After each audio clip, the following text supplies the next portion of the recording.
یا ایھا الناس اتقوا ربکم الذی خلقکم من نفس واحدہ وخلق منها زوجها وبث منهما رجالا كثيرا ونساء واتقوا اللہ الذی تساءلون به والارحام ان اللہ کان علیکم رقیبا۔ ناظرین کرام، یہ آیہ مبارکہ بھی خطبہ نکاح کے اندر پڑھی جاتی ہے۔ کیا آپ کو معلوم ہے کہ اللہ تبارک و تعالی کے پیارے حبیب صلی اللہ علیہ وسلم نے آخر خطبہ نکاح کے اندر اس آیہ مبارکہ کا انتخاب کیوں کیا؟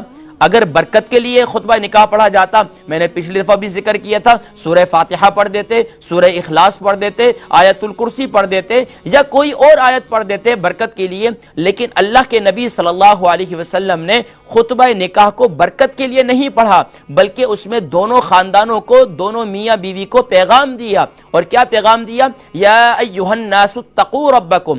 دیکھیں، میں نے پہلے بھی ذکر کیا، دونوں پچھلی آیات کے اندر بھی اللہ تبارک و تعالی کے پیارے حبیب صلی اللہ علیہ وسلم نے اتقوا اللہ کے کلمات کا انتخاب کیا۔ کیوں؟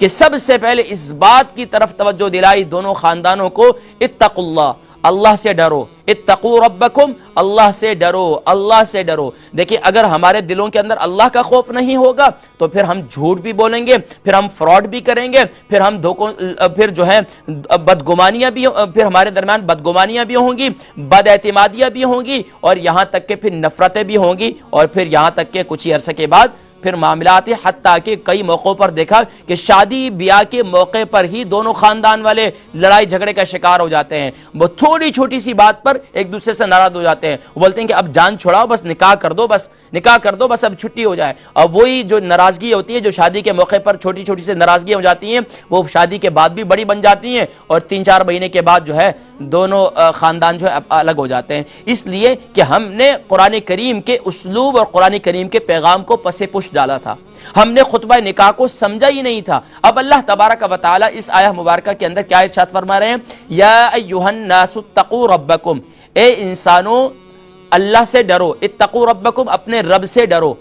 یا ایھا الناس اتقوا ربکم الذی خلقکم، وہ رب جس نے تمہیں پیدا کیا، من نفس واحدہ، ایک نفس سے۔ دیکھیں، آدم علیہ السلام جنت میں اکیلے تھے، اللہ تبارک و تعالی نے سبحان اللہ وخلق منها زوجها، پھر اللہ کریم نے ان کے لیے سبحان اللہ زوجہ کو تخلیق کیا، اور سبحان اللہ حوا سلام اللہ علیہ ان کی نکاح میں آئی، اور پھر اس کے بعد نکاح ہوا۔ پھر آگے اللہ تبارک و تعالی ارشاد فرماتے ہیں واتقوا اللہ الذی تساءلون به والارحام۔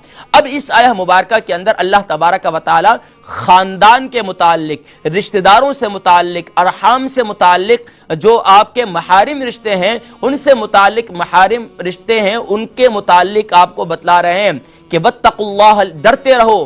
اس کس کے بارے میں؟ الذی تساءلون به والارحام، اپنے خاندان کے بارے میں، رشتہ داروں کے بارے میں۔